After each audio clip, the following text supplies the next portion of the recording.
हाँ जी। Good morning दोस्तों। क्या हाल है? सॉरी, कल क्या हुआ, वीडियो बना रहे थे, फोन का स्टोरेज हो गया खत्म। तो मैं तो यहाँ पढ़ा रहा था और मुझे तो पता नहीं, फोन में वीडियो चलना ही बंद हो गया। तो कल रात को वीडियो बनाया था पर ये वीडियो बना नहीं फिर। तो इसी को हम वापस शुरू करेंगे। ठीक है, तो चलो बिना टाइम वेस्ट किए। हाँ, एक बात बताना भूल गया था कि मैं ये बता रहा था कि आपको एकीकरण ये चीजें समझ समझ लोगे ना तो फिर एकीकरण भी समझ में आ जाएगा आपको कि संधियाँ क्यों थी, किसके साथ थी, अंग्रेजों ने मतलब क्या इंटरफेयर किया था, अंग्रेजों का और रियासतों का कैसे मिलन हुआ।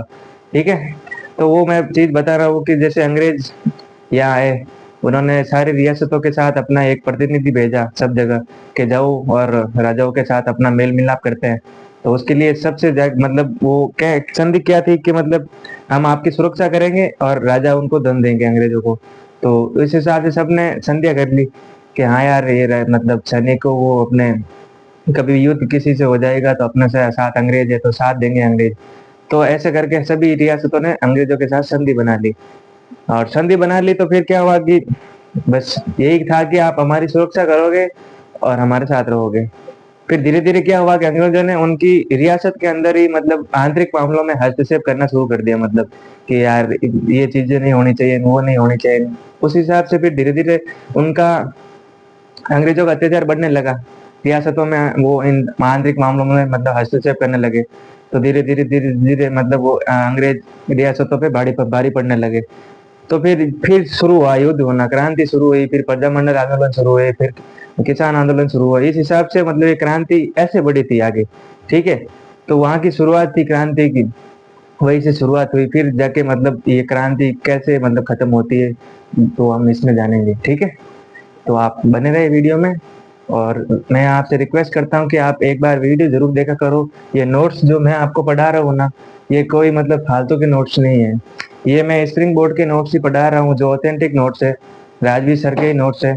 बस मैं लिख के आपको सिर्फ समझा रहा हूँ कि जिंदगी में कभी एक कोई गाइड करने वाला भी होना चाहिए। नोट्स तो मेरे पास भी पड़े हैं, अगर मेरे पास भी पड़े थे तो मैं भी पढ़ लेता, पर मुझे ये से समझ में नहीं आता। मैंने भी वहां जाके 2 साल उनके सर के साथ में पास में कोचिंग करी थी।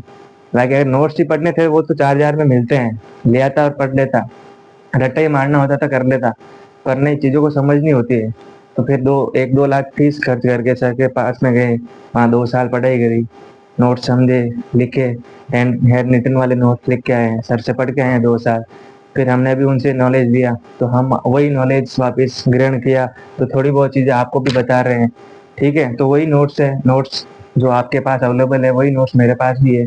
ठीक है, नोट्स तो सबके पास है पर समझाने वाला भी होना चाहिए ना कि ये चीजें किस तरीके से हुई। अब ये चीज लिखी हुई है तो इसको समझाने वाला होना चाहिए, नहीं इसका बैकग्राउंड क्या है, कैसे क्या चीज हुई। ठीक है ना, तो गाइडेंस जिंदगी में जरूरी होती है पढ़ाई में। तो आप बने रहे और वीडियो को पूरा देख के जाओ, तब कुछ समझ में आएगा चीज। ठीक है ना, धीरे धीरे मैं आपको सब चीजें समझा दूंगा, पैटर्न भी समझा दूंगा कि मैं स्टडी में क्या पैटर्न लागू होता है। कोई सब चीजें नहीं पढ़नी होती है, कुछ चीजें छोड़नी भी पड़ती है। सारी चीजें तो पढ़ लोगे तो फिर पढ़ाई का कोई मतलब ही नहीं होता है। कुछ चीजें छोड़नी पड़ती है, इंपॉर्टेंट चीजें ही पढ़नी पड़ती है। कि ये अपने जब दिमाग में ये क्षमता पैदा हो जाएगी ना कि चीज कौन सी इंपॉर्टेंट है कौन सी इंपॉर्टेंट नहीं है, ये समझ लोगे ना, तब जाके एग्जाम आपका क्रैक होगा। सारी चीजें पढ़ लोगे, रट्टे मार लोगे, कुछ नहीं होने वाला उससे। ठीक है, तो ये वीडियो देखो आप और बने रहो इस चैनल के साथ में। मैं आपको अच्छा गाइड करता रहूंगा, नई नई चीजें बताता रहूंगा। ठीक है, तो चलो शुरू करते हैं इसकी कहानी। बात मतलब ये तो संधि की बात है कि मतलब सबसे पहले संधि किसने की थी अंग्रेजों के साथ। तो सबसे पहले भरतपुर और अलवर ने अंग्रेजों के साथ संधि की थी। कब की थी? 1803 में। ये मतलब इम्पोर्टेंट है बात कि मतलब अंग्रेजों के साथ सबसे पहले संधि करने वाले कौन थे? तो भरतपुर और अलवर थे। ठीक है, ये अंग्रेजों के साथ सबसे पहले संधि इन्होंने की थी। और पहली और आखिरी संधि, ये दो इंपॉर्टेंट चीजें होती है, बीच वाली नहीं होती, जितनी आखिरी और पहली वाली होती है। ठीक है, तो उस समय अपने गवर्नर जनरल कौन था? Lord Wellesley. ये भी याद रखना कि सबसे पहले संधि हुई थी भरतपुर और अलवर की, तो उस समय गवर्नर जनरल कौन था? Lord Wellesley. उसकी उसकी देख रेख में ये संधि हुई थी। ठीक है, और उसके बाद 1817 में करौली, कोटा दोनों ने मतलब संधि की, और उसके साथ में फिर 1818 में अंग्रेजों के साथ संधि कर ली सभी रियासतों ने। ठीक है, तो 1817 और 18 में, 1817 में करौली और कोटा ने कर ली, फिर 1818 में सारी रियासतों ने इसके साथ संधि कर ली। और सबसे लास्ट संधि किसकी थी? 1823 में सिरोही रियासत ने अंग्रेजों के साथ संधि की, और यह राजस्थान की आखिरी संधि थी अंग्रेजों के साथ में। ठीक है, तो ये चीज याद रखना कि सबसे लास्ट में किसने की थी? 1817 में तो कोटा और करौली ने कर ली, और 1823 में बाद में सिरोही वाली ने की थी। तो 1818 में तो सब रियासतें मिल गई, फिर बची कौन सी थी? अपनी सिरोही रियासत, जिसने बाद में संधि करी थी। तो ये याद रखना कि सबसे अंतिम रियासत की संधि कौन थी? ये अपने सिरोही वाली। ठीक है, और उस समय ये भी याद रखना अपना गवर्नर जनरल कौन था? Lord Hasting. ठीक है, ये इंपॉर्टेंट चीज है दो, ये और ये वाली। इसके नोट्स में आपको हैंड रिटन वाले टेलीग्राम ग्रुप में डाल दूंगा, अगर आप जुड़ना चाहो तो। मैंने नोट्स, आप कमेंट करके बता देना कि भाई हैंड रिटन वाले नोट्स चाहिए, तो मैं आपको उसमें भेज दूंगा। ठीक है ना, आप पढ़ लेना, आपको नोट डाउन कर लेना आप उसमें। और मैं बोल रहा हूँ ना, फायदा होगा इस चीज का। आप अगर जो चीज मैंने लिखवाई है तो आप उसको पढ़ोगे ना, जरूर फायदा होगा। एक भी ऐसी चीज नहीं पढ़ाऊंगा जो फालतू की है। ठीक है ना। और फिर इन संधियों के समय चार्ल्स मेडकॉप अंग्रेजों का प्रतिनिधि था। उस समय मतलब संधि करवाने वाला आगे गवर्नर जनरल, थोड़ी सी मतलब गवर्नर जनरल की मौजूदगी में संधि हुई, तो उसको प्रतिनिधि किसको भेजा था कि आप जाओ और संधि करो? तो उस समय प्रतिनिधि कौन था? चार्ल्स मेडकॉप।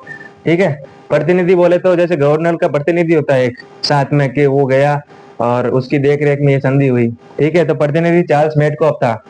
और डूंगरपुर, बांसवाड़ा तथा प्रतापगढ़ रियासत संधियों के दौरान उस समय कौन था? जॉन मेलकम अंग्रेजों का प्रतिनिधि था। देखो, गवर्नर जनरल सिरोही वाली रियासत में गवर्नर जनरल था, और मतलब गवर्नर कौन था उस समय? ये अपने अंग्रेजों के रियासतों के साथ में कौन था? ये कहाँ चला गया? Lord Hasting. ठीक है, और लॉर्ड हेस्टिंग तो क्या था? Governor general. और प्रतिनिधि कौन था? Charles Metcalfe. अब इसमें बांसवाड़ा और डूंगरपुर वाली में प्रतिनिधि कौन था? ये अपने जॉर्ज मैनकम। ठीक है, ये याद रखना। अब इसमें गवर्नर कौन था ये पता नहीं है, ये दी हुई जानकारी है ही नहीं अपने पास तो। ठीक है, पर ये याद रखना, जितना लिखा हुआ उतना याद रखना लगा। और प्रत्येक रियासत में अंग्रेजों ने एक प्रतिनिधि अधिकारी नियुक्त कर दिया। मतलब तो अंग्रेजों का क्या नियम था कि मतलब उन्होंने, उनकी चाल देखो आप, कि धीरे धीरे सबके साथ संधि कर ली, संधि करके फिर एक सभी के मतलब रियासतों में एक एक अपना अधिकारी नियुक्त कर लिया। ठीक है, अब नियुक्त करा तो अकेला तो जाएगा नहीं भाई, उसके साथ थोड़ी बहुत 10 15 20 जनों की सेना तो जाएगी उसके साथ। तो धीरे धीरे सबको भेज दिया उधर, अपने सारी राजस्थान को कंट्रोल कर लिया भाई। ठीक है, प्रतिनिधि भेज दिए, और भेजने के बाद में फिर एक मतलब क्या हुआ कि जो डेविड ऑक्टोलरी है ना, ये राजस्थान का प्रथम रेजिडेंट ऑफ, मतलब रेजिडेंट ऑफ राजस्थान था। इसका मतलब ये होता है कि पीए, पॉलिटिकल एजेंट। उन्होंने क्या हुआ कि पॉलिटिकल एजेंट अपना बना के सभी रियासतों में भेज दिए। ठीक है, तो प्रथम पहला पॉलिटिकल एजेंट कौन था हमारा? ये जो अभी अधिकारी नियुक्त किया ना, तो सबसे पहले किसको नियुक्त किया? डेविड ऑक्टोलरी को। ठीक है, और जिसका मुख्यालय कहाँ था? दिल्ली। अब यहाँ से रियासतों में, सभी रियासतों में एक एक पॉलिटिकल एजेंट भेज दिए। ठीक है, अब रियासतों को में से कौन सी कब लड़ाई हो गई तो उसकी जानकारी दिल्ली मुख्यालय देनी पड़ती है। ये भाई रियासतें कैसी चल रही है, कैसी नहीं चल रही, उसकी जानकारी दिल्ली भेजनी पड़ती है। तो दिल्ली लेटर भेजते क्या यार, खुद जाना पड़ता, तो दिल्ली दूर पड़ता था। तो इस समस्या का समाधान भी क्या किया उन्होंने? क्या किया कि फिर उन्होंने अजमेर में अपना एजीजी मुख्यालय स्थापित कर दिया। कब? 1832 में। 1832 में उन्होंने क्या किया कि अजमेर में अपना एक एजीजी मुख्यालय बोले तो एजेंट ऑफ गवर्नर जनरल। अब गवर्नर जनरल तो कहाँ बैठता था? दिल्ली। और उसके बाद में नीचे कौन आता था? एजीजी। तो एजेंट ऑफ गवर्नर जनरल, तो उसका एजेंट बैठा दिया गवर्नर जनरल का।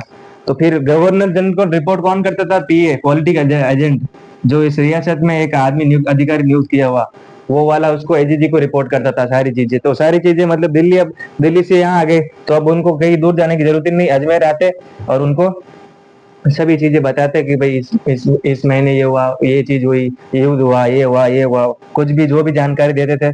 तो ये याद रखना कि एजीजी मुख्यालय अजमेर में कब खोला गया था दिल्ली से? 1832 में।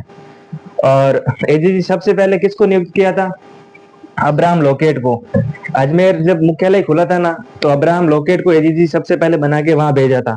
ठीक है भाई, ये बात तो हो गई कि भाई एजीजी मुख्यालय अजमेर में खुल गया। फिर क्या हुआ कि भाई अब खुल तो गया।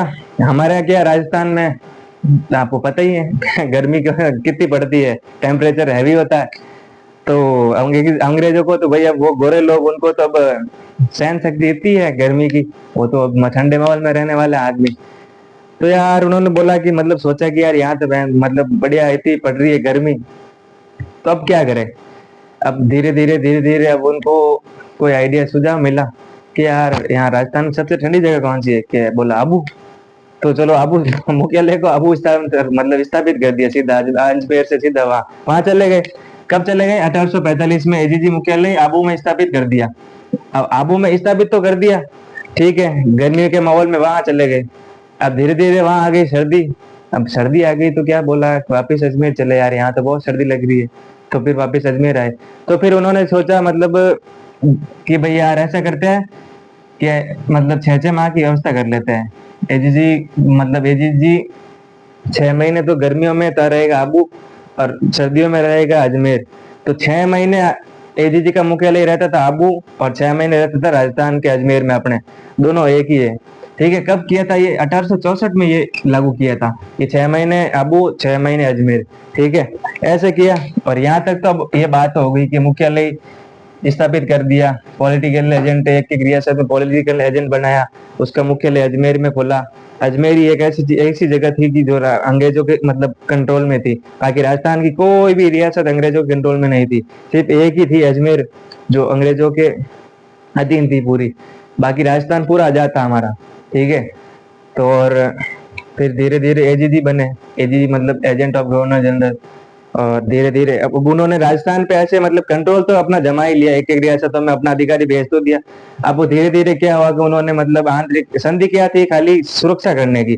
तो अंग्रेज क्या करने लगे सब में, उनके आंतरिक मामलों में हस्तक्षेप करने लगे। तो धीरे धीरे राजा और मतलब अपनी जो जन सामान्य जनता है, उन्होंने बोला यार ये अपने मामलों में क्यों हस्तक्षेप कर रहे हैं, इनको क्या मतलब। ठीक है, फिर धीरे धीरे झड़प होने लगी, लड़ाई होने लगी कि नहीं ऐसा नहीं हो सकता। फिर अंग्रेज वो क्या, अंग्रेज तो समझते नहीं, उन्होंने फिर ये लड़ाई करने शुरू कर दी। धीरे धीरे युद्ध भी होने लगे। अंग्रेजों के मतलब रियासतें अपने आप ही युद्ध करने लगी, कि जैसे ये रियासत थी कि इसमें मतलब आंतरिक मामले में हस्तक्षेप किया अंग्रेजों ने, तो यहाँ से लड़ाई करने के लिए अंग्रेज की टीम वहां से आती और ये रियासत जाती लड़ाई करने के लिए, जाती। तो फिर उनके अंग्रेजों के साथ में भी दूसरी रियासत वाले लोग आते थे, क्योंकि वो उनका सपोर्ट कर रहे थे, उनके साथ भी संधि थी कि अंग्रेज जब भी युद्ध करेंगे तो एक रियासत उनका साथ देगी। तो धीरे धीरे ऐसे चिल्लावाज की लड़ाई हुई, कभी किसी का युद्ध हुआ। अब इसमें आप युद्ध जो देखोगे ना, वो शानदार युद्ध बताएंगे उसमें, कि मतलब ऐसी ऐसी लड़ाई हुई। चार्ल्स मेडकॉफ का वैसे गला काट के लटका दिया, मतलब ऐसे कोई चमत्कार वमत्कार इधर बहुत हुए। मतलब माता जी के भी वो चमत्कार सुनेंगे आपके यार, उसमें ऐसी चीज आ गई, वो आ गई। मतलब एक अच्छी मतलब स्टोरी है। मतलब इस क्रांति में जो मतलब खाली लिखे हुए में नहीं, आप दूसरी चीजों जानोगे ना कि भाई अपने हकीकत में चीजें क्या हुई थी। अब लिखने में तो क्या है कि इतिहास में तो ज्यादातर कॉपी में दी हुई चीजें ही है। अब वो पर्सनल चीजें हम मतलब आसपास के गांव से यार आसपास में सुनते हैं ना कि ये चीज हुई थी, ये चीज हुई थी, तो वो चीजें सुनना आप। तो मैं अगले वीडियो में वही शुरुआऊंगा, युद्ध, क्रांति और इसका जो राजनीतिक कारण क्या था, सामाजिक कारण क्या था, प्रशासनिक कारण क्या था, आर्थिक कारण क्या था, वो अब वो सुनोगे ना, उसके हिसाब से आपको समझ में आएगा क्रांति का मेन रीजन क्या था। ठीक है, अब ये तो चीजें आपको बता दी कि भाई रियासत मतलब किसने रियासत ने संधि की, किसने नहीं की, सबसे लास्ट में किसने की, पहले किसने की, ये भी मतलब इम्पोर्टेंट है एग्जाम के हिसाब से, कि उस टाइम गवर्नर जनरल कौन था, प्रतिनिधि कौन था, फिर एजीजी मुख्यालय कैसे आया, एजीजी मुख्यालय दिल्ली से अजमेर कैसे आया, अजमेर आया तो अजमेर में ये 6 6 महीने की व्यवस्था कैसे हुई। ठीक है, ये चीजें आपको पता चलेगी। अब पता चल गई, अब आपको आगे दिक्कत नहीं आएगी कि भाई एजीजी क्या होता है, पीए क्या होता है। ठीक है, उस हिसाब से मैंने ये सारी चीजें आपको क्लियर करवा दी। ठीक है, अब दूसरे वीडियो में, अब ये वीडियो थी आज मैं यहीं पे समाप्त करता हूँ, और दूसरे वीडियो थी पार्ट 3 लाएंगे, उसमें मतलब क्रांति के मतलब राजनीतिक कारण बताएंगे। फिर नसीराबाद वाली क्रांति आएगी, नीमच वाली आएगी, युद्ध कहाँ कहाँ से शुरू हुए, किस कारण से हुए, प्रशासनिक कारण क्या थे, राजनीतिक कारण क्या थे, आर्थिक कारण क्या थे, वो सारी चीजें उसमें बताऊंगा। ठीक है, तो आज के लिए बस इतना ही। ठीक है, लाइक और सब्सक्राइब कर देना और वीडियो को पूरा देख के जाना आप। ठीक है, थैंक यू।